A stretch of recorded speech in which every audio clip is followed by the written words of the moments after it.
We started off this morning at a wonderful trip to Spring Creek, and we watched one of the retraining programs here, and where they're producing ex-race horses for competition, mainly for competition, but also, of course, helping riders with their thoroughbreds to move forward and retrain their horses and look towards competition. We've been part of Racing Victoria's off-the-track program for a bit over 2 years. Sam and I have both retrained thoroughbreds as a part of our eventing pursuits for probably 15 or 20 years prior to that. Since joining the RV off-the-track program, they've been amazingly supportive in helping us source horses, rehome horses, and some amazing grants recently to help us train more thoroughbreds to rehome them into the next step of their life. So we're going to start by walking you through our barn. You can have a little look at the facilities we have inside here.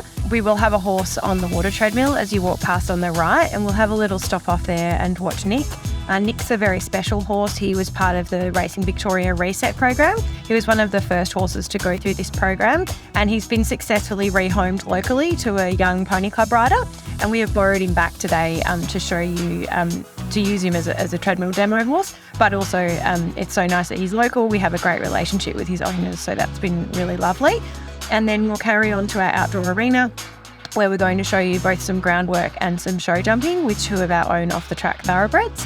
And then we'll be walking out to our cross-country paddock, where you'll get to see two more of our off-the-track thoroughbreds working on the next stage of their training, so some quite specific cross-country jumping. So you should get to see lots of jumping today. You'll see all four of our elite performance horses, as well as one of the reset horses.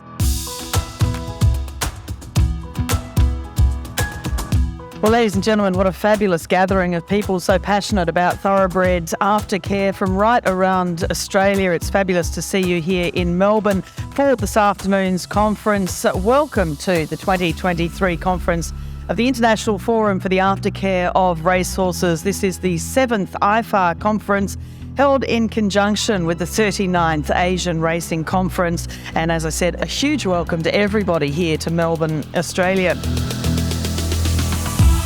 Yeah, I think it's really exciting, actually. You look at just the chairs and the amount of people that are going to be here, and I think that it speaks volumes for what they've been doing to get that positive ball rolling. So I think it's amazing, and it's obviously working because the interest is here. It's such an important thing, the aftercare of horses, because that is really more than 80% of the horse's entire life. You know, the racing is just a very small part in the beginning. The aftercare is the major part of its life. So I'm so pleased that we can open this space up and educate people. They are required to race at young ages of 3, 4 or 5 years old. And then they raised from the time they are foals.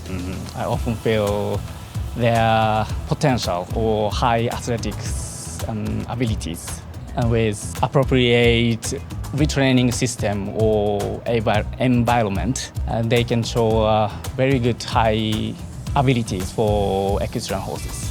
The racehorse can maybe have a career till, say, between 5, 7, 8, and my Olympic horses have gone until they were 17, and some horses will even be ticking along with maybe an amateur rider in their very early 20s. So there's a lot more life in there that they can do if they have the right education. The thoroughbred really has so many uses. It's not just for racing, and I think to be able to identify that and to extend their lifespan to so many different options is really important.